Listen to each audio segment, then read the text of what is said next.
Hi, everybody. Just checking to see if you can hear me all right. Can somebody in the comments, if you can hear me correctly, can you write that you can hear me? Can you hear me, Eric? Mm-hmm. Okay, we should be live right now. Okay, yeah, they can hear. Okay. Okay. That was actually perfect. Okay, so my guest today is Eric Smith. He's a former friend of Chad Daybell. Eric Smith grew up as a Mormon, and he can tell you a little bit about that. He's a published author. He's written 6 books and 3 that are especially important to him. So do you want to introduce yourself, Eric? I will. Thanks, Donna. And I'm glad to be on your show. Thank you. The books that I've written, 3 were from a blog that I was really heavily invested in called doctrinalessays.com. And this is where, yeah. Way at the beginning, I remember coming across your blog and reading it. I remember that now. Okay, cool. Yeah, you've made some comments and likes and stuff over the years. And so really those first 3 books are just it's just my blog compiled into book form because some people like that format. And then I wrote 3 books that are doctrinal based that really tie into the Chad Daybell thing. And, okay.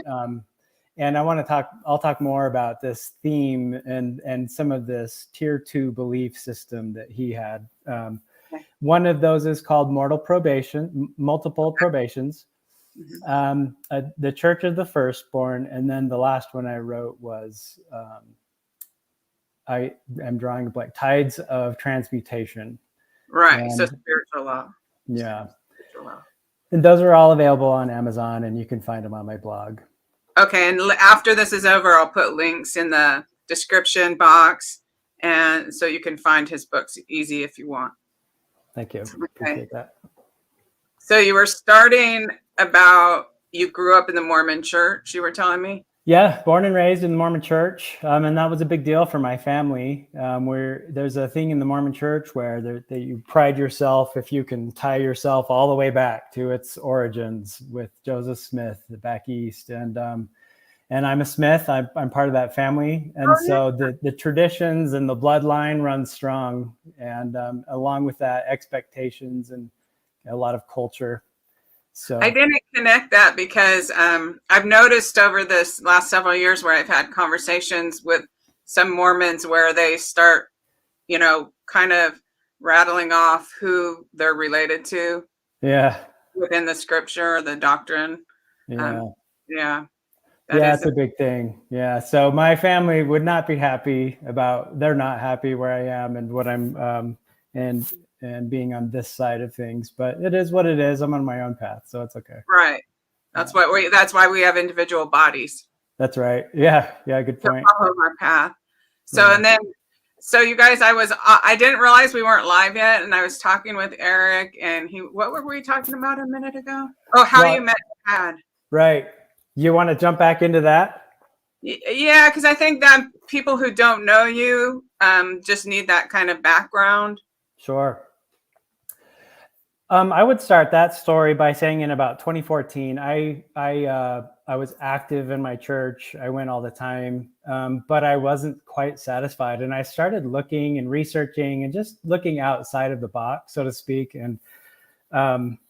And my spiritual journey awoke, really. I read As a Man Thinketh by James Allen, and that just launched all kinds of inner path stuff for me, meditation and spirituality outside of religion. And in the process of this awakening for me, I was drawn to books that were near-death experiences, where people had died and described what they saw, what they experienced on the other side of the veil. And just my wife and I just really ate those up, and we probably read 20 books or so. And somewhere along that journey, Chad came along, and some of the books he had published for some of his clients. And I read several of the books that he published. He had a speaking event in the Rexburg area I went to, and I just became interested. And shortly after that, he moved from Springville, Utah to Idaho, just a couple miles away from me. So I thought, this is cool. I like his books. I'm interested in these end time themes, these spiritual on the other side of the veil themes. Right. And The revelations that come with the near-death experience. right. Right. And so I reached out to him by email, and before I knew it, we had met several times at BYU Idaho's campus just to visit and get acquainted, and it was nice. You know, we had some personal visits, and our families got relatively close. We had some barbecues and things, and I helped host a few speaking events for Chad to promote his books. They were just small, you know, at people's homes. And other people in the area hosted a few of those as well. So I probably attended 4 or 5 of those. And it was nice. You know, I thought he was a nice guy.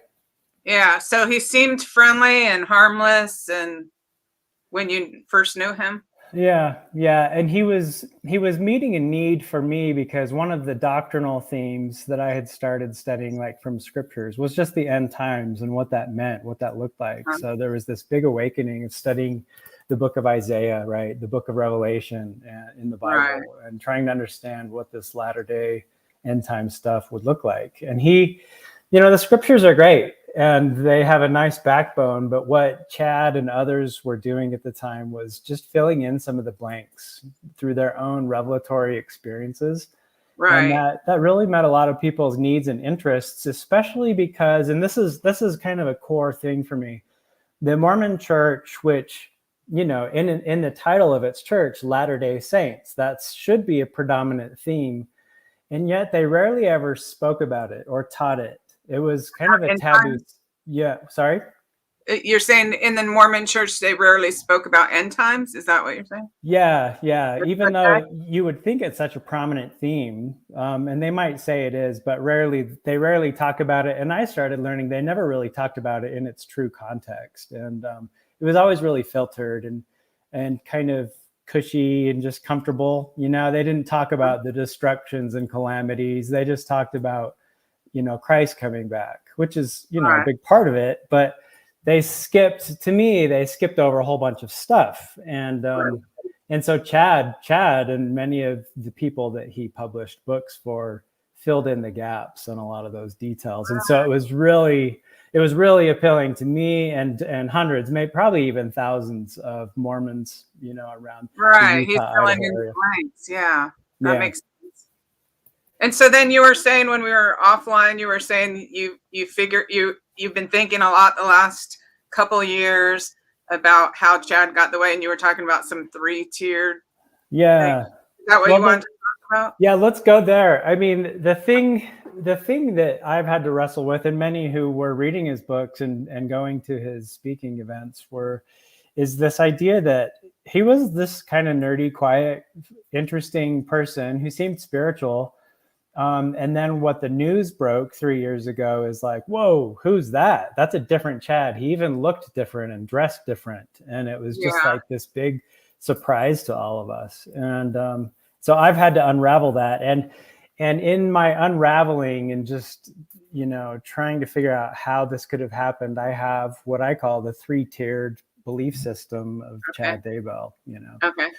And that 3-tiered system starts, the first tier is Mormonism. It's just basic Mormonism. That's his base thinking. Yeah. With the exception, well, it's Mormonism. And the second tier, though, is what I've kind of already alluded to, that there was, for many Mormons, there's this unmet need. The doctrines, the church talks given from pulpits are watered down. And there's many of us who are like, there's more. I know there's more. Why aren't we hearing more about like end times or heaven or, you know, the afterlife and stuff? And I got a chill when you said that. So yeah, a lot of Mormons probably wondering that. Yeah. And so Chad and others like him were fitting a need, because the Mormon church wasn't really addressing those things. And so the things they weren't addressing, like some of the Isaiah chapters or the Revelation chapters that talk about calamities and destruction, Chad was talking about. And so this is tier 2. I call it tier 2 because the Mormon church does not spend a lot of time or focus there, although they have a tremendous core doctrinal foundation for those things.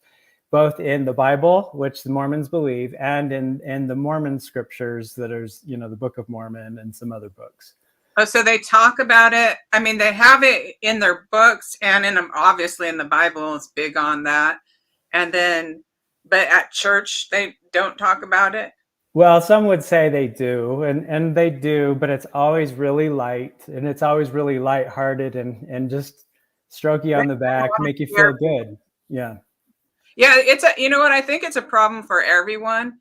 Even like when I do these things and I've done, say, the World War III reading or whatever, and then I've had one person went to a mental hospital, had a total breakdown. Some people wrote me that they were terrified. And then a lot of more people wrote me they wanted me to do more. So I could see why, as a church, I mean, even though we can criticize the church, I could see why, they're not between a rock and a hard place with that topic. Yeah, that's a fair thing to say. You don't want to put your people in fear and put them in a panic mode, right? And because that's exactly the kind of mindset that leads to the sort of things that Chad and some of his followers got into. It's just a little extreme, right?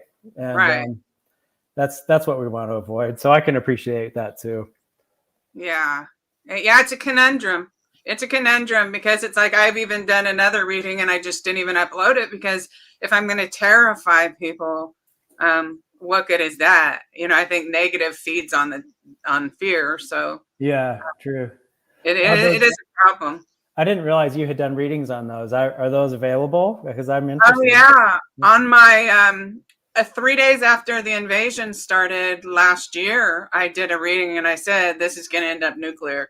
And but it was such a interesting reading, different than most of my other readings. And while I was doing it, and the imagery they were showing me, I didn't even know what they were talking about most of the time. And it took a whole bunch of listeners. So there's 2 videos after that with just trying to interpret the symbology that I was being shown.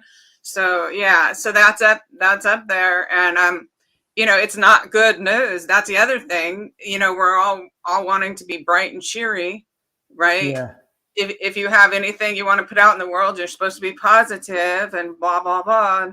Right. But yeah. So I could understand that. I can't criticize the church.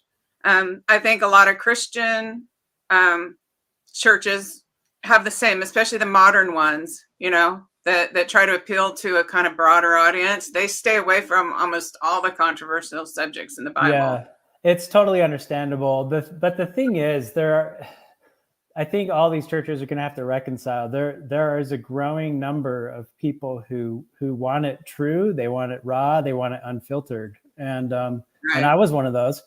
I would say anywhere from, I don't know, 20 to 30% of any church is going to be like that. They want it real and raw. And so Chad was kind of fitting a little niche group there. Yeah, there was a void. There was a void there. People were seeking real answers. And he filled that for them. Yeah. And the caution I have, and I've learned the hard way because of some of the people I've associated with, I recognized gifts. I recognized truth. I recognize that spirit of this feels good. This feels right in a lot of what Chad said, not everything. Right. And others that, supported him or that he supported.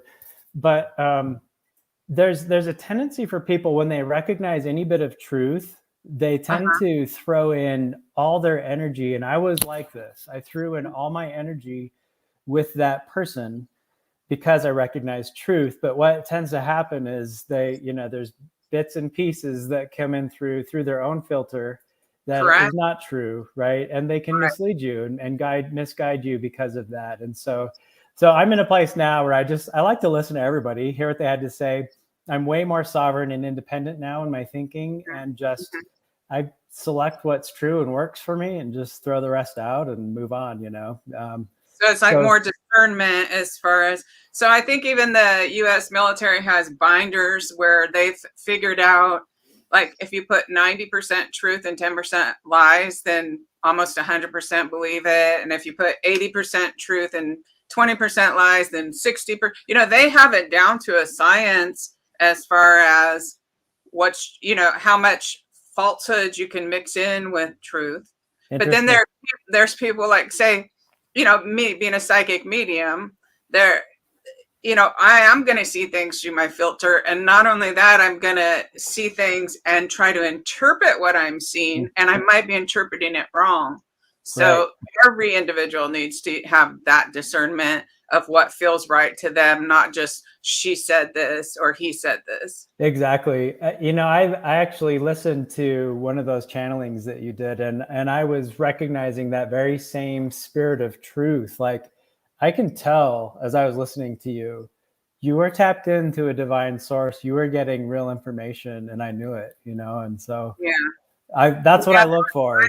What were you one of the people I pestered during? See, all of Chad's friends that I could locate, I was sending every reading and writing these long letters, the AVOW people and stuff like that. Just, I actually made a lot of Mormon friends. I had one Facebook profile that was taken down, but I had written on Christopher Parrott's page a bunch of times. We had Teresa, my friend there, the moderator. So she signed up for AVAL. So we went in there, and I realized that's another thing, feeling a need. All these people were wanting to talk about it, but Christopher Parrott was ordering them to not talk about it. So I would go on his page and say, come look at my page. I'll tell you what happened, and have all these. I was like, a bunch of them, even Chad's neighbors contacted me once the remains were found, but before the remains were found, nobody would believe me. I kept trying to tell all Chad's friends, and not one person Chad knew. So you're not the only one who got duped. Well, not one person Chad knew would believe me until after those remains were found. Yeah, that's not too surprising. Yeah, unfortunately. So he had a good front. And maybe he truly believed it, and maybe he turned at some point. I don't know. I don't know. Yeah, at what point he turned, I'm not totally sure. I have some thoughts, but just to give the backing to your listeners, the backing for that sort of system of really believing and giving all your energy and all your support to a charismatic leader, that comes right from the Mormon Church. And so they're trained to do that. Yeah, there's from the time you're born and you're in this program called Primary for children, youth, they have this song called Follow the Prophet, Follow the Prophet. And if you go look at the words of that song, it's 90% the lyrics are Follow the Prophet. And then there's a couple other words, and they repeat it. Follow the Prophet, Follow the Prophet, Follow the Prophet. They're actually programming the little child to take everything that person says as fact. Right. So anybody who was in the Chad camp and enjoyed what he said had that programming, that background of, here's someone spiritual, they're tapped in to a divine source. Just give them all your effort, all your energy, all your support. They're not going to make a mistake, So that's important for people to understand. He had ready-made followers, really. Yeah, it's true, through his books and stuff. And the church would have said, don't ever follow somebody like that. Just follow our prophet, nobody else. Right. And so I noticed they keep calling the head guy the prophet. Yeah, right. And whoever tested him that he actually does have divine revelation, the head guy. That's what I wondered too. Yeah. Well, I Not mean, or anything, but is he even a psychic? I don't feel like his spiritual gifts are very strong. At least I don't see evidence of it in his speeches or anything. In fact, I've heard people write his speeches for him. Yeah, so I kind of wondered about that too. But I don't want to. So okay, I don't know if I veered you off. So you were talking about the second tier where Chad was feeling this hole for people, this need for information. The second tier is fringe to the Mormon Church. But here's what I find in it.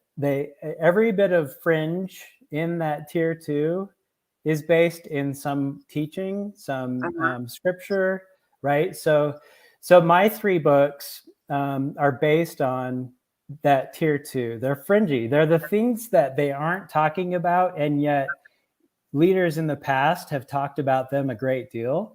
Okay. Including Joseph Smith, Brigham Young, some of those early founders. And they just don't talk about it nowadays, which in itself is kind of a red flag. It's like, why aren't we talking about it? This was doctrine at one point. Reincarnation is an example of one of those. The idea that we can come to the earth many times in a cycle or something. And I believe that. I don't have it. To me, it's not fringe in the slightest bit. Like I've done multiple past life I forgot it, but when you go into your past lives, I've done that a bunch of times. And I know that reincarnation was actually in the Bible and they took it out. yes. So you know what I mean? Yeah. I'm all for that reincarnation. So whatever you want to say about that. Well, the reality is most people are. If you go survey the world, and most world religions are, but Christianity isn't. And in a nutshell, it's because Constantine and other translators of the Bible filtered some of those things and controlled the narrative. And that's what my one book is written on: multiple probations.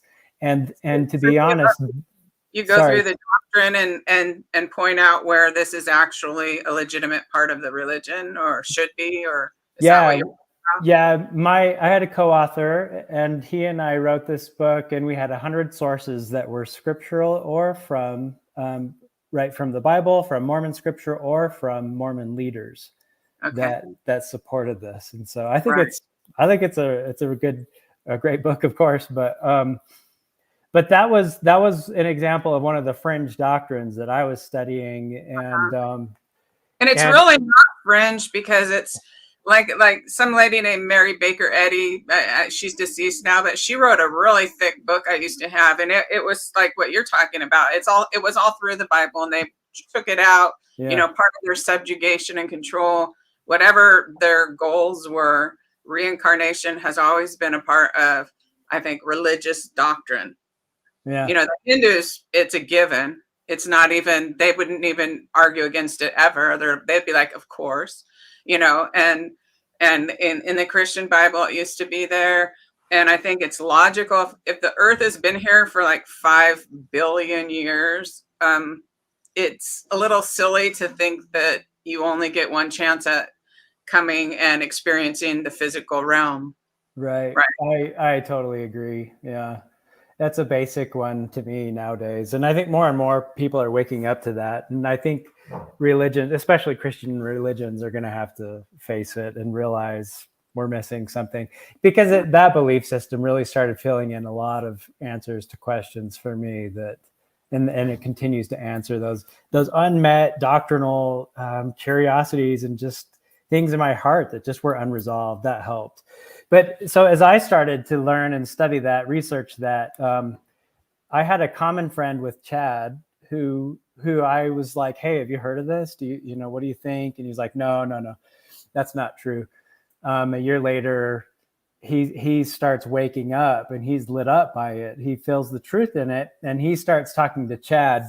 I didn't talk to Chad directly about it, but he starts talking to Chad. Chad's like, no, that's not true. I don't believe it. And by Chad became lit up with it. And his gift, Chad was always gifted. You could tell. I could watch him in kind of I don't know what you would call it, Donna, but just a mode of inspiration, a message coming through.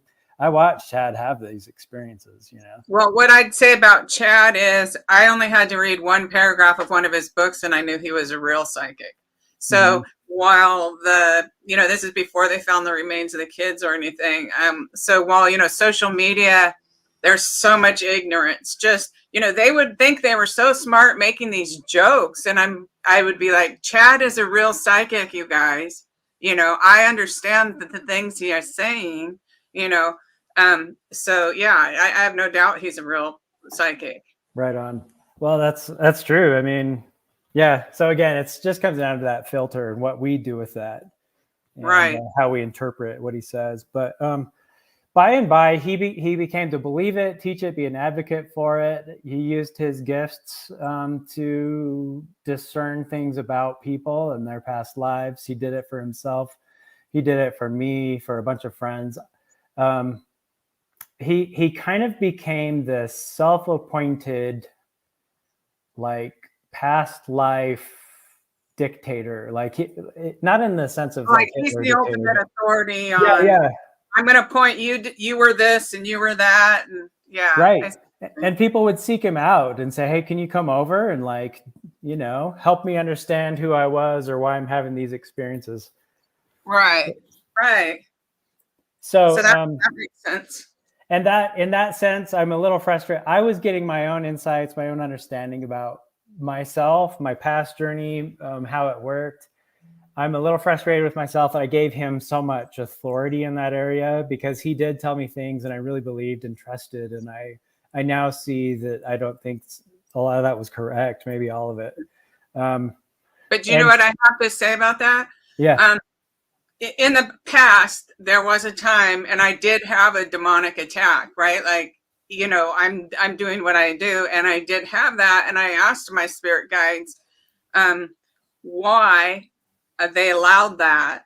And this was when I was doing the EVP, electronic voice phenomena, and they said because they wanted me to warn people. They wanted me to know it was real, and they wanted me to warn people. So with you and Chad, with you being duped by Chad, but you are a prolific author, you're a writer, you have the ability to warn people, you have the ability to say, you know, certain things are true, but you also need your own discernment. And unless you experience that, you wouldn't be able to do it. So it's an important thing. I think in the same way that my spirit guides told me that. Yeah. Yeah. I appreciate that. I can see you're speaking from personal experience, and I think I will own that. I think that's really good insight. Oh yeah, you have an experience that you wouldn't be able to have unless you had been duped, because you wouldn't be in this level of reflection of what's real and what's not real, and being able to sort it out and then help guide others. Yeah, that's fair. Thank you. I think that's wise. There were other things in this tier 2 fringe belief system, and this is another key. I would probably put it in maybe 5 or 6 different doctrinal categories. Each of them had their own way of contributing to the Chad that we heard about in the media. And one is the idea of the Church of the Firstborn, which is a scriptural concept. It's mentioned in the book of Genesis. It might be in the book of Revelation. I'm a little rusty with my scriptures these days, but so it is a biblical concept. The Church of the Firstborn is talked about more in the Mormon scriptures. So Mormons are going to have a little bit more to say about the Church of the Firstborn than Christians at large. Again, it's a taboo topic in the church. If you were, while I consider this a core Mormon doctrine, if you were to mention it in a church meeting at a Mormon church, people would look at you and say, that's a little weird. You shouldn't be talking about that. Even though you can. Church of the Firstborn? Yeah. Okay. Yeah, it's not something they teach, although it has been taught. Again, see what I'm saying? And this was as a researcher, this was where I was like, what's the deal here? I see doctrine. I see it in black and white print right here. Why can't we talk about it, right?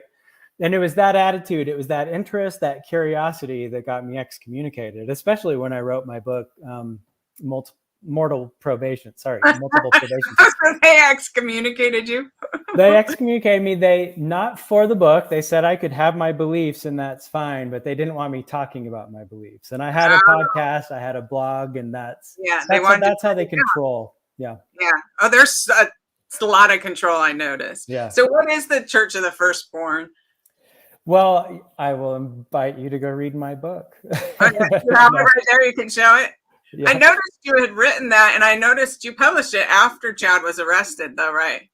Yeah. Let's see. No, that was. I am awful with dates. I'm gonna slaughter. I better not answer that because I'm not sure, to be honest. I think I published that one before Chad, and the whole news broke. Oh, okay. I just noticed after that, because didn't Chad want to call his Church of the Firstborn too? I don't know because that's the tier 3 Chad that I didn't know, and I'll get to that, but in a nutshell, the Church of the Firstborn is not a church at all. It's a belief system, and it's those who are pure in heart, and it really is about that simple. There's some other details and stuff.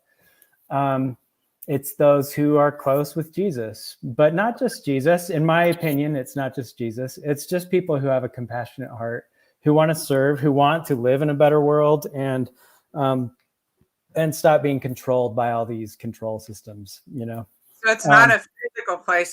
It's in your heart. You love God and you want to serve God and you want to do right and be in alignment with God. Yeah. Right? Yeah, that's how I see it more and more. And I have changed my views slightly since writing the book. The book is going to have a more religious theme to it. Right. Um, where I am now, it's more of a spiritual theme. I don't see any particular religion like controlling all that. You know what I mean? So, Yeah. um, but one of the core parts of this Church of the Firstborn, and this part is very scriptural, biblical, I would say, is the idea of a servant in the last days, a leader who is strong, who is kind of like the Samson of the Old Testament, or like the Jews were looking for in Jesus when he came along. They were looking for a fearless warrior, somebody who was going to annihilate the Romans, end corruption, end government control.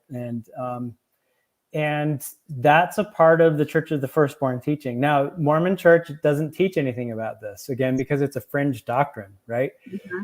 So that hungry, eager to learn part of the church who knows there's something there, they're a little frustrated by the church not teaching about it. So what do? They're gonna go read and study and listen to people's views on this, right? And form their own opinions. And one of the things that's pretty clear, and I would point people to Ezekiel chapter 34 is kind of a key section because it describes the shepherds in the last days who are feasting on the flock, preying on the flock. And, so the interpretation is church leaders in the end times are not going to be doing their jobs. They're going to be profiting Which is going on now in a major way. Yeah, I would say so. All over that, and I mean across many religions. Yes, exactly. Yeah, I agree. And then it describes a point where Ezekiel says he's speaking for Jehovah and says, "I am done with these shepherds. I'm going to do away with these shepherds, and I'm going to come. I'm going to return, and I'm going to take care of my flocks. I'm going to feed my sheep and all that stuff." And it's a really awesome chapter. This should become one of the highlight of the whole Bible is this very Jesus chapter. Christ says that. So this is Ezekiel chapter what? 34? 34. Ezekiel 34. Chapter 34. If someone wants to read about and that. there's actually, there's probably 20 different chapters in the Bible that have the very same theme. And they even use this phrase in it. Isaiah is a big one. Then I will send my servant David to feed the flocks and stuff. And so there's this figure that's mysterious that's discussed there who's going to come and restore and return justice, and take care of the flock. And they even called him David, and so that's kind of exciting to people who are researching. They're like, who's this David? And then Mormon scripture adds on to that a little bit, just gives a few more little details. And so that's exciting. But sorry. Oh no, I said you froze for a second, and but you came back right away. So go okay. About David. Yeah, and so Chad. So now I'm going to go back to Chad. At this time, Chad's having lots of speaking events. He's writing books. He's been pretty successful. He has a big following. He's well liked. I started to see just a sense of him knowing who he was and being proud about it, not in a necessarily a bad way, but maybe, right. I don't know.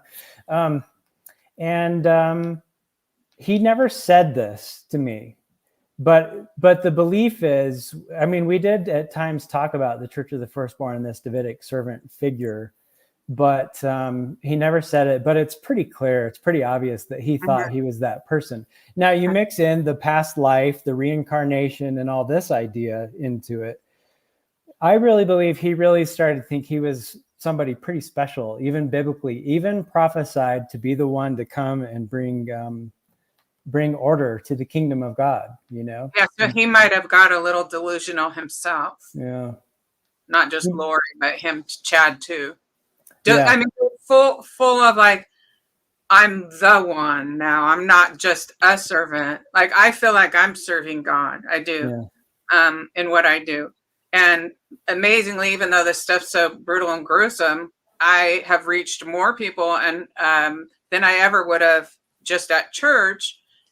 With this proof of what occurred here, I have so many letters from atheists who say they had turned their whole life around and are now on a more spiritual journey. Mm. And I'm not trying to tell them though that I know everything and I am the coming of Christ, or I am the messenger. That's where he gets into the cult kind of behavior. Yeah, I couldn't agree more. Yeah.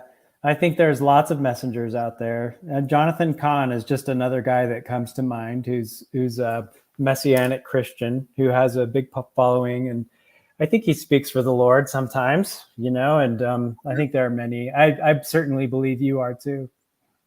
Yeah, so Chad started feeling this Davidic principle. I think this is what we talked about a couple of years ago or a year or so ago on the phone.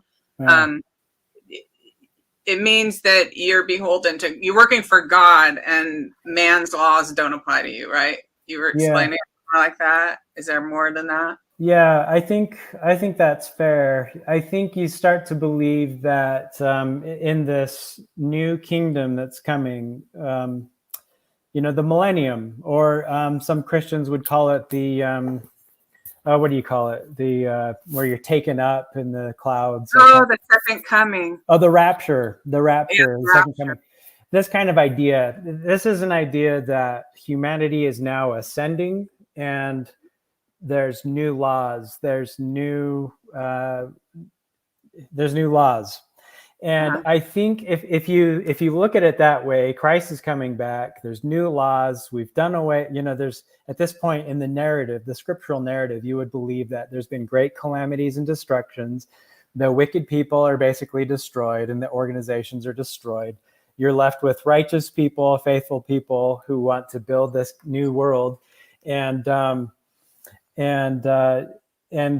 with that new world comes new laws. And this was also never explicitly stated, but it's just kind of assumed in some of these tier 2 belief systems, these circles, social circles, that there's new laws. And if there's crime among you or wicked people among you, you're authorized to destroy them in the name of God, kind of like the old Bible times where God said, go and destroy, this city.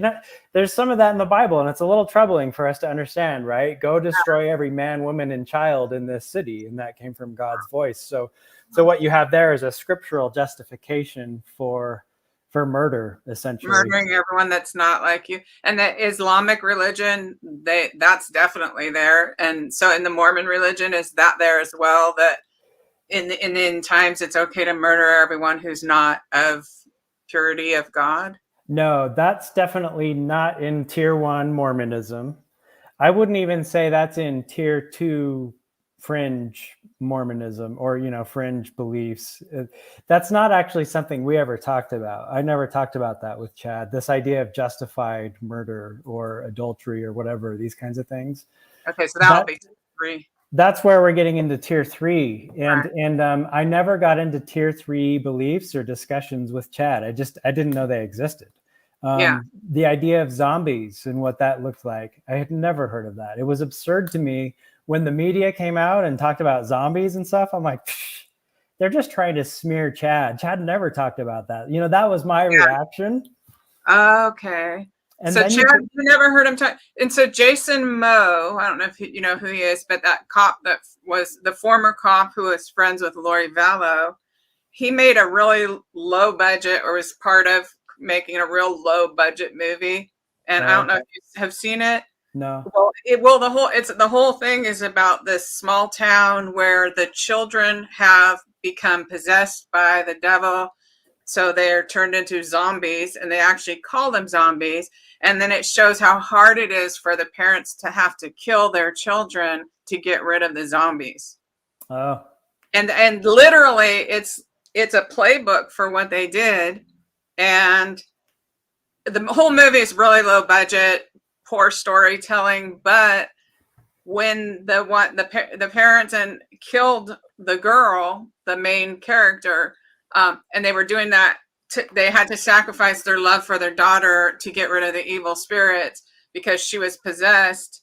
I actually clipped that part out and changed it up and used it in one of my videos because it was the closest thing I had ever seen to what occurred with Tylee.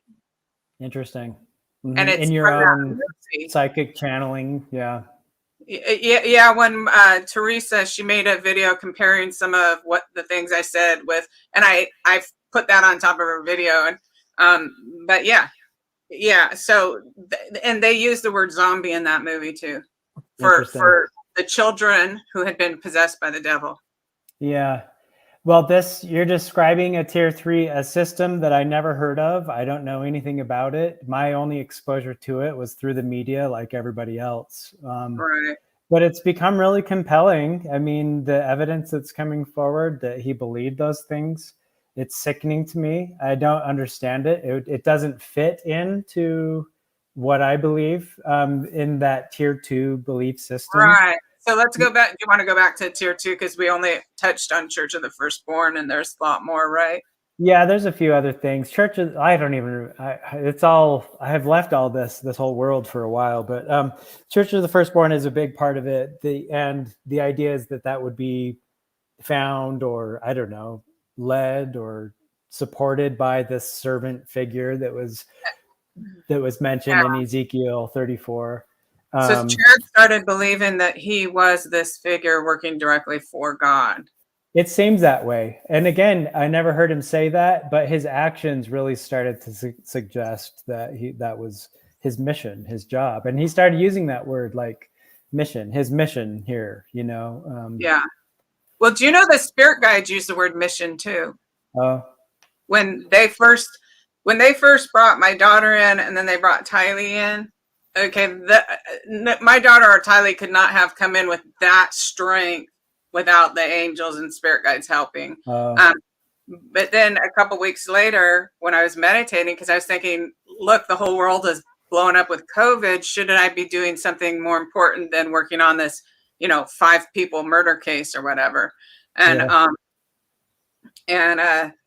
I was meditating, and I saw my spirit guide, a spirit guide that's been with me my life, and very clearly. And she told me, she used the word mission, and she said I was doing what I was supposed to be doing, and that half of your mission is to make sure the remains of the children are found, because they killed children in the name of God, and that will not be tolerated. And then she said the other half of your mission is to use this case to prove to the world that the afterlife is real. Mm-hmm. I don't know if she said to the world, but she said to prove. I think that was it. So I was interested that the spirit guide, some of the terminology that's in religious texts actually is terminology that the spirit guides and angels do use. And mission, they do use the word mission. Yeah. Oh, that's really interesting insights. Yeah. And you wrote an essay on that, on the afterlife, if I remember right. Yeah. So Robert Bigelow, who, Skinwalker Ranch up there in Utah? I've heard of it. Yeah. I've watched a documentary on it, I think. Right. So he was doing a contest about who could prove the afterlife. And I wrote an essay and submitted it, which is in the FBI papers. They turned over to the court. So the court now is going out of their way. I don't know if you heard with Detective Hermosillo, that Rob Wood is saying, nothing from a psychic helped, right? Nothing from a psychic helped. Oh, and Hermosillo's like, no, and I'm just like, oh my God, well, if nothing helped, why are you guys even talking about it? But anyway, so I wrote this essay, and it was so traumatic. I actually kind of checked out. I kind of disassociated and meditated, and the spirit guide showed me like a pattern that it was going to be. Yeah. And I just kind of disassociated myself because of the trauma related to that. But it got submitted by the Rexburg Police Department, so, so there I did it. I did it, and it's really up to the spirit guides. I don't have to push anything, because like when I was upset the other night after hearing Hermosillo deny on the stand the reality of the truth, when I went to bed, I was a little upset, but when I was meditating, they showed me I've done everything I'm supposed to do. Yeah, interesting. There's nothing else I need to do. So in that sense, you've accomplished your mission, at least for this particular case. Or maybe there's more. Do you feel like there's more for you? Well, when I did that Utah, or no, in Idaho, this Brian Koberger that killed the college students. Yeah. That was pretty traumatic, being connected. See, I was in Chad's case, and in that one, I was connected with the minds of the killers too. So what I'm doing is a little more stronger than just psychic. So there's, the psychic, but then there's mediumship, or you're communicating with spirits. Then there's the astral projection, which I think Chad is talking about in his portals or whatever. I've always called them wormholes. Yeah. But I do that too, astral project, or allow my consciousness to expand where I go out of body. And I'm standing there in 3D watching these people. Okay. And when I'm doing that, I'm in the energy field created by it all. And I'm feeling Tylee, and I'm feeling her mom, and I'm feeling Alex, I'm feeling Chad, I'm feeling, I'm receiving thoughts from all of them. And it's a kind of trauma that I just kind of put aside. I really went gung-ho with Tylee because she was in my house, and my deceased daughter brought her to me. Mm-hmm. And then with the Idaho case, I was connected. There was some point where my spirit guides are all around me at this time, and they're guiding everything. But I was connected into his consciousness while he was going through the house and killing everyone. And no, I have not wanted to do that again, ever. I should never say never, though, because there might be a case where I just feel real compelled. But I don't think that I'll do it unless I feel it's brought by spirit. Mm-hmm. I don't think I ever want to be connected to somebody's mind while they're committing such atrocities, mm-hmm. because it has a long-lasting effect. I would think so. A little bit of trauma of your own to work through there, I'm sure. Huge PTSD. Like even when the trial started, when I talked to you the other day and I was crying, this trial did bring up trauma. So I'm glad we're talking today, because I feel like it's so necessary for everybody just to kind of understand, how Lori got, and I look at Lori too, and because, she's blonde hair, blue eye, cheerleader, all this. And I'm like, how did you get from A to B? Yeah. Exactly. How did you do that? How in your thinking, to see with her, schizophrenia runs in her family, right? Did you know that? No. Her father is a diagnosed schizophrenic, according to court records, if that's true. Her father is a diagnosed schizophrenic. Everyone said Alex was off. Her sister Stacy had at least a 10-year major struggle with serious mental illness before she died. And so Lori may have been susceptible to the delusions a little bit more. I don't know. Interesting. Yeah, I never knew Lori or that whole side of the story. She was in Utah, I think, or Arizona. I don't even know. And so when I was hearing about this Lori gal, I figured, I knew that Chad traveled and did speaking events in other cities and stuff. So I just figured it was somebody he met there, but he never talked about her or anything. Yeah. So I went way off course, but so we were with the Church of the Firstborn. And what's the second tier level beliefs that Chad was filling in, or that you talked? There's the reincarnation, the Church of the Firstborn.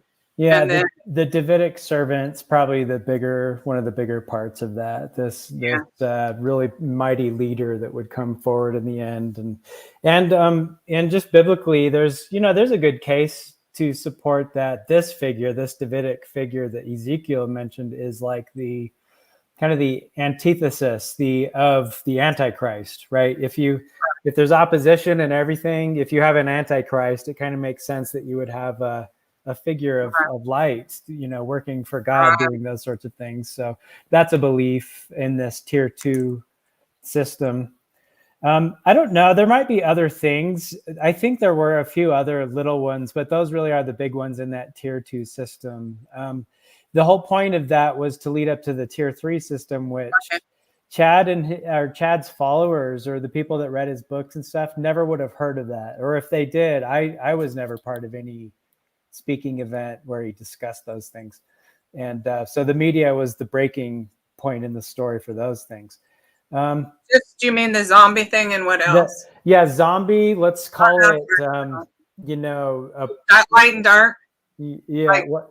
They're holding dark spirits, or dark spirits have possessed them, type of thing.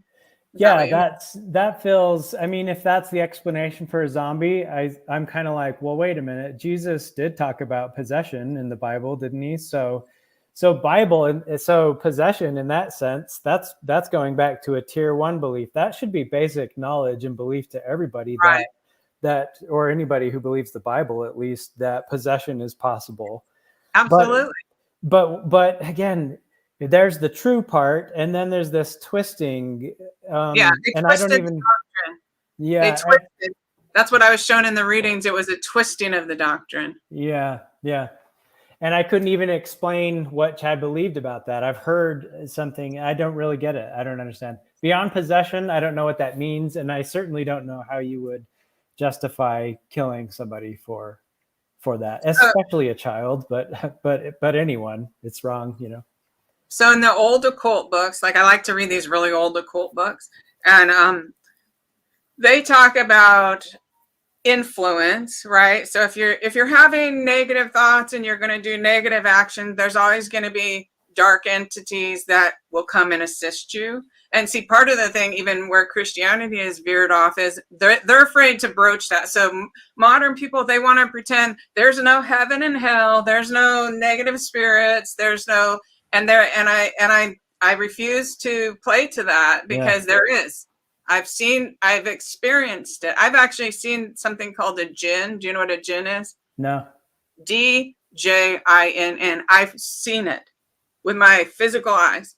So if somebody carries like a lot of negative thoughts, right, then there's entities that will come assist them.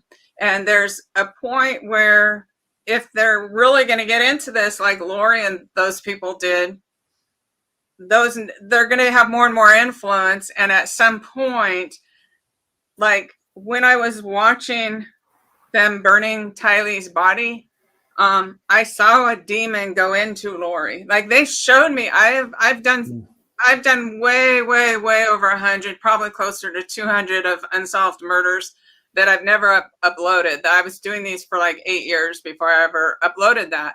And I've never seen this type of demonic activity. Mm-hmm. And so I don't know if it's by what they were doing that they attracted this, or that they sought it out. Like when they said Charles had this Ned Schneider in him, and Ned Schneider's a dark occult writer, that means one of them was reading that kind of material. So potentially calling them, like, you can call on angels in every religion to help you, right? You can call on the good angels. Mm-hmm. Well, people who are into voodoo, Santeria, Satanism, they believe that you can call on the good angels and the bad angels, and that you're supposed to command them all. So at some point they cross the line. Oh, interesting. Yeah, I didn't know that. Yeah, at some point, that's where I try to figure out, but I guess some parts are not shown to me as well. Yeah, all I can really say to this tier 3 system is this is the Chad that I did not know. Most of us didn't know. I didn't know about Lori, and so as I've learned through the media again what Lori's background was, and there was some murderous situations there. All I can say is I kind of feel like she brought the murder pieces to that little relationship, because that, again, playing in her mind like that. Yeah, that's just how it settles with me. I'm not saying that's true. I don't know. It's just.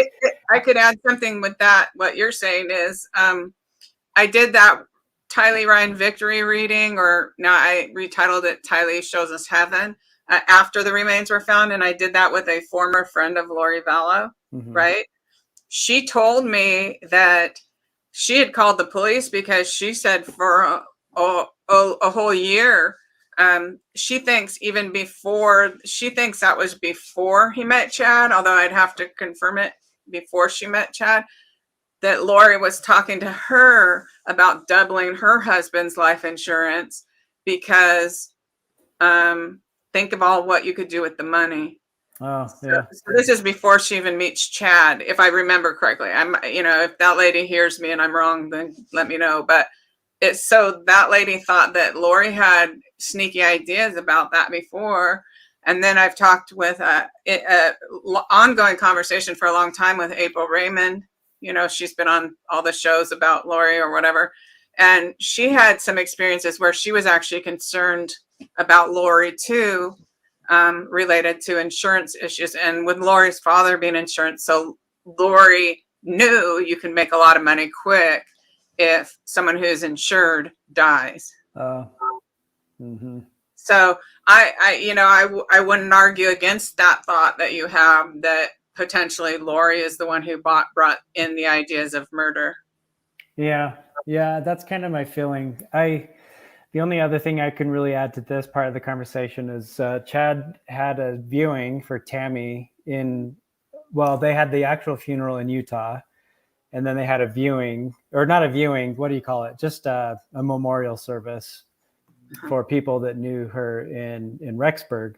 I went to that. He after the event, I thought it was nice. He was just classic old Chad. He was kind of quirky and made some jokes, and the audience laughed. And but he also got emotional, and that's been interesting for me to think about that.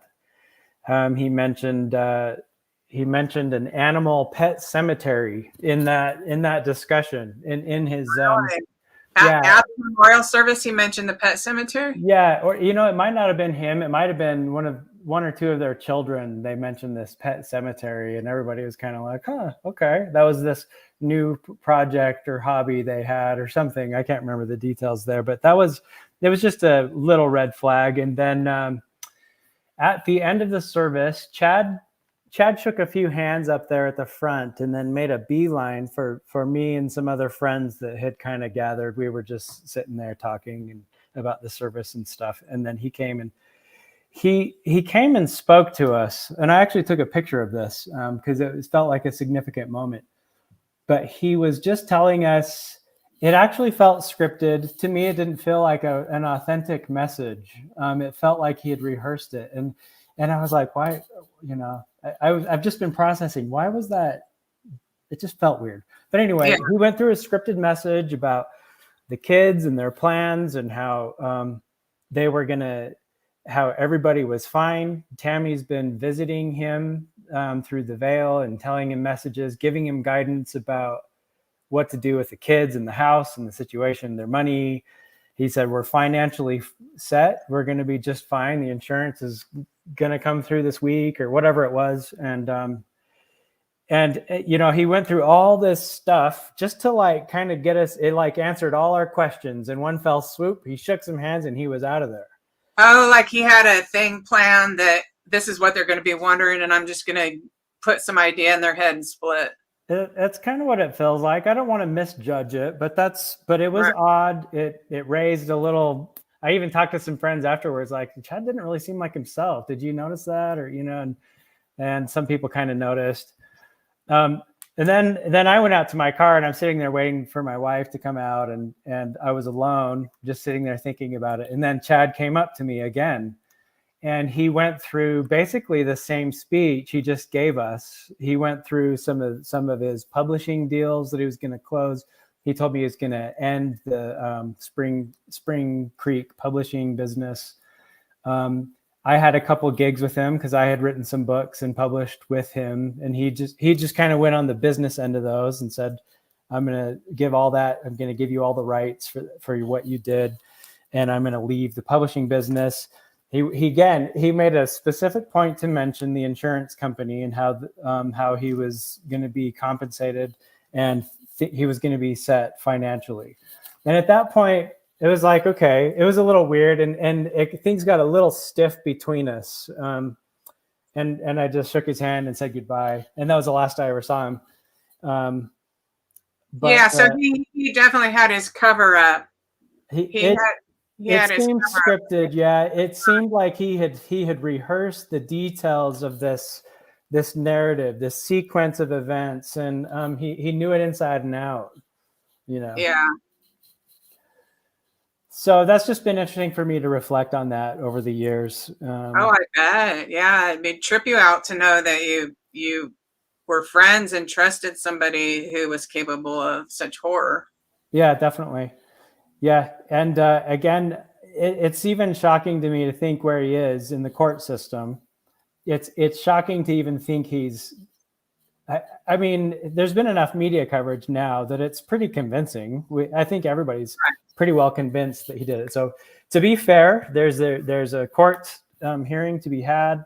We'll let the people decide if he's guilty or not. I think we all kind of feel what's right there, but we'll see what the evidence brings forward. Yeah. Court TV did an interview with me 3 years ago, and they asked me. They said, if your friend Chad is found guilty of murder, you know, would you, as his friend, support? Would you support? Yeah. Would you support the death penalty? And I was like, well, yeah, you know. So this hasn't aired yet. I've always wondered when they're going to air that. It's probably coming. If like, why did they ask that? You think?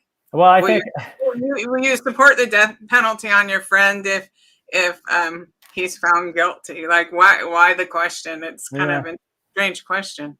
I mean, they flew out to do some interviews and stuff. I think they wanted to make good use of their time and interview people and get a good story out of it, you know, and that they could release sound bites over time as the case unfolds in courts and stuff. That's all I can figure. And they need something sensational, because it's like, why would you ask your friend if you supported the death penalty? I don't know. I don't even know why they would do that. Yeah, it was a little fishy, but the reality is, I think I answered honestly. I still trust. I know there's corruption everywhere, but I still trust the laws of the land, and I trust the jury to decide. And just let justice be served here on earth. Ultimately, it doesn't matter to me. I know that God will be the judge of things and do what's needed there. But that's how I feel too, because when I figure out who murdered my daughter, for about 3 weeks, I really was doing some internal searching about my rights and responsibilities as a mother. Because 4 out of 5 murder victims, do you know that 4 out of 5 murders are never prosecuted? So even though the law of the land or whatever, most people never receive justice. So this one's high profile, so it's getting all this, but most don't. And so for 3 weeks, I was like, well, do I go kill the guy? Because he killed my daughter, so should I go kill him? And is it my responsibility to go kill him? And all, I mean, a lot of soul searching. And I finally came to the conclusion that when he's on the other side, he will be held accountable. And it's really, to me, irrelevant. I won't get my daughter back no matter what I do. And I don't even need to hold hatred in my heart, because I have full faith in those angels and spirit guides and even, you know, conversations I've had with them, that he will be held accountable on the other side. It's not something I have to even worry about. So that's what I can, and that's even about Chad and Lori. It's so shocking what they did. It's just shocking, out of this world shocking. Yeah, it is. Well, I appreciate you sharing your story there and your vulnerability there. That's pretty sensitive. I think we all just want justice, you know, to be served. Yeah, I mean, I actually wrote a letter to the judge, because I just wrote a letter to the judge, and I said, you know, I did contribute to this case regardless, right? And my feeling is, even in that first reading, I said I could see that I could connected with Lori's brain. I knew she was mentally not there. She was not normal at all. And I even said in that very first reading, I said, if this lady ever gets back to normal, she's going to go crazy realizing what she's done. Oh, interesting. Yeah. And that was the first reading. And so, I told the judge I didn't think it was correct to murder, you know, the state murdering what's the difference? Then you're a murderer. It's the biggest conundrum of all, right? If you hate a murderer and you want to murder the murderer, then you're a murderer too. Yeah. You have become what you hated. And how do you give the death penalty to somebody who is clearly mentally insane? And I wrote a letter about that. And if somebody deserved it, I guess she would, but I can't see becoming a murderer. It started bothering me that I could be anywhere along the chain of karmic events that would lead to, I'm not going to go murder who murdered my daughter. So why should I be in the karmic chain of events of people who want to murder Lori? Because she committed all these heinous acts and she should be in prison her whole life without parole. Like, she should never be out, of course. I feel like she was doing demonic possession combined with delusion. And people get so mad when they see her laughing in court all the time. Like, on social media, they're just like, it infuriates, I think, the common sense. It infuriates, especially mothers and stuff. But when I see that, I think she's insane. I think she is literally insane. And even if she comes back to any moment of sanity and she remembers eating the flesh of her child, which is what I saw, then she goes insane again. I definitely think has to be kept away from society, but it's a big conundrum on anything. If you want to stop a murderer and you murder the murderer, then you've just become a murderer. Yeah. Now, if there's a difference of self-defense, like if someone breaks into your house, there you are defending your life. If you shoot them, I don't see that as murder, but the plan and the thought. And so I actually felt a little relieved when they removed the death penalty. Interesting. Yeah. I actually didn't even know that. I haven't followed the story very well. So that's, well, I trust justice will be served. This is uncomfortable. It's unpleasant it's unpleasant for me. It's been uncomfortable for my family over the years for people to know we knew Chad. I don't know why it should be. It was all in good faith to just increase our spirituality and our preparedness and just be good people. And it's had a nasty turn, so I sympathize with Chad's family as well. I don't know where they are. We used to be in touch with them and they've kind of become isolated. But there's a lot of people that are hurting and will for generations to come over this. And it's really a sad situation. Yeah, it's caused a lot of shock waves of in everyone, because I surprisingly, in all my quests about before the remains were found, I pretty much talked to almost every single neighbor that Chad had. Like, I was just obsessed about the whole thing. And some of them have contacted me since and said they tried to bring a casserole over to Emma and Emma wouldn't let them in the house, just really blocked off. And how do you deal with that? Yeah, I wouldn't know. Yeah. I mean, I'm not going to judge her. She's been through a lot, the emotions of that would be awful. None of us can even imagine, what that's like. And then with you, see, so they've associated you with, or early on, not so much anymore, but early on, they were like, it's a new person with every crime. I've noticed it's a new person every few days. Yeah. So surrounding whoever's the crime, and then everyone on social media, it's like a phenomena. They just dig that person's life apart and try to figure out how that person could be complicit or that, that type of thing. Yeah, that's true. It still does affect us, though, believe it or not. Just for an example, I have an 8-year-old son, and he has some schoolmates that have asked to come over to our house, and this one particular mom says she can't because she knows that connection, that I knew him.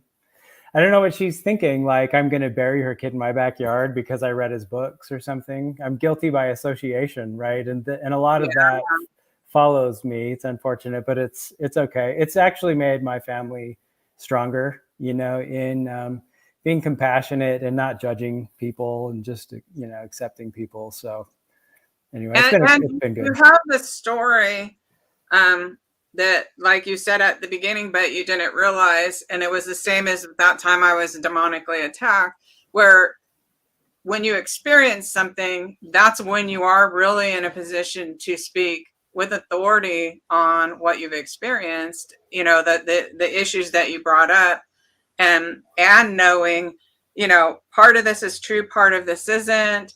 They added this together. These issues are important, like the Church of the Firstborn and the reincarnation. And just because, see, I have a feeling that the Mormon Church wants to use this to scare everyone. If you stray from what we tell you, you'll end up like Chad and Lori. Yeah. You know? I think you're probably right. I couldn't say because I've been out of it for 3 years, but I have heard that after all that, they came out with new policies. I think one of them was you're not allowed to read near-death experience books. Right. You're not allowed to participate in energy work or practices, basically like what you do, or energy healing or that kind of thing and stuff. Yeah. Yeah, I have that feeling too. And there has been a clear conspiracy to deny my work.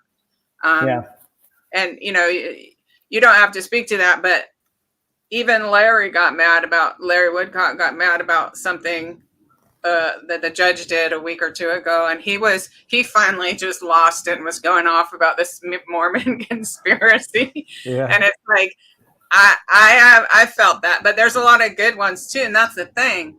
They're the ones from Avow were actually super nice. The ones that were, because like one time during it all, before the remains were found, I kind of flipped out, and I was accusing all the Mormons of being in this big conspiracy of silence and stuff. Oh yeah. And then I went and meditated, and my spirit guides, I apologize to my spirit guides for misrepresenting, because I'm trying to, you know, when I say, oh yeah, I'm receiving these things from spirit, and then I turn around and act like, you know, an ass or whatever. but it's like, they showed me a display of ignorance. That's what the spirit guides communicate, display of ignorance. Yeah. And then I went back and turned on my group again on Facebook, and I apologized to them, and they were so loving and so kind, you know, to me. Yeah. You know, I just had a total breakdown.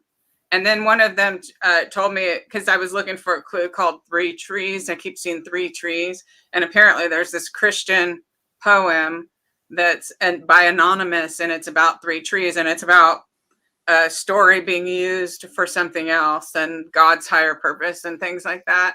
So, I mean, I broke down and cried, and those Mormons really comforted me. They were good and gracious people. But they were, I believe, mostly the Avow ones. Yeah, that doesn't surprise me. There are really good people, and I have a whole lot we could talk about as far as the church, its current state, its division, and what that looks like. We could go there sometime if you want. But I mean, in a nutshell, the church is very controlling. It's if you look at the strict definition of a cult, it's absolutely a cult. In the sense that you're giving all your sovereignty and your autonomy to an individual to make decisions for your life. And if there's anything I would, maybe end on, or just final thoughts for me, is just that we shouldn't give our sovereignty. We shouldn't give our autonomy to other individuals in spiritual settings. And I'm speaking about the Mormon Church, but I'm also speaking about the way I kind of gave some of my sovereignty to Chad to be a spiritual figure in my life and speak to God for me or whatever. Although that didn't happen that much, but it did happen. And I've given my sovereignty and my agency away to others to speak to God for me in my behalf. And if there's any lesson I've learned the hard way through all my religious experiences and my experience with post-religion through Chad Daybell and others, it's stop giving your agency to people and go to God yourself. And in fact, God is within us, and we can turn inward and find answers ourselves. And we can, we're powerful beings, and we have this capability in us that's really far greater than any of us realize.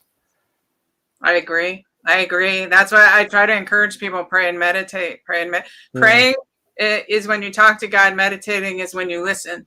Yeah. Both are important. And discernment. So yeah, sometime we could come on and talk about the Mormon conspiracies or whatever if you feel like it. Yeah, because I saw one video where they had a mother, she couldn't even go in the temple to watch her own son be married, and I just thought, no, something's wrong there.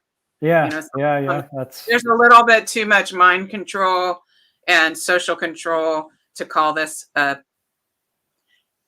there's always the good with the bad. So it's like you don't want to make a comment, and then people who have a true and pure heart are going to be the ones hurt. You know what I'm saying? That's right. Absolutely. And there are really wonderful, some of the most wonderful people I've met, really giving and compassionate inside the Mormon church who genuinely love Christ and serve him. Right. And they would be the ones whose feelings are hurt. Yeah. Right. That's yeah. a conundrum. Just like the murder thing. It's a conundrum. Yeah, right? It is a conundrum. Yeah. But there's some deception going on for everybody in the Mormon church. But to broaden that out a little, in Christianity as well, there's some deception. There's some things going on in our politics. And I could go into depth about that and not feel bad because I was raised Christian and went to Christian school.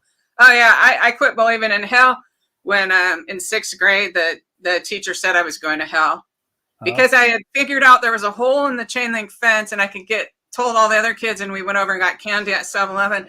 And then my 6th grade teacher is telling me I'm going to hell now. He was totally serious. And from that moment on, I quit believing. Oh, wow. Yeah. Right up until I was doing these readings again and saw it. Mm-hmm. You know what I'm saying? Mm-hmm. So, yeah. We could get into the conspiracies sometime. If you have time, I'd love to have you back on. Oh, yeah, I would in a heartbeat. I think it'd be really interesting and eye-opening for people. Definitely. So you just let me know when you're ready. Okay. And then I'll put a link for your books. You have somewhere you need to go, right? Yeah. But thank you for your time. And, your listeners are welcome to contact me. My email address is eric@doctrinalessays.com. If they want to ask anything or have a little chat, that's fine. But yeah, I'll put that in the description box also. Okay. Yeah, perfect. Thanks, Don. I really appreciate you and the work you're doing. Thank you for blessing us with your presence, Eric. I really appreciate it. Your graciousness. Thank you. It's my pleasure. Well, hopefully we can do it again. Okay. Bye. All right. Bye.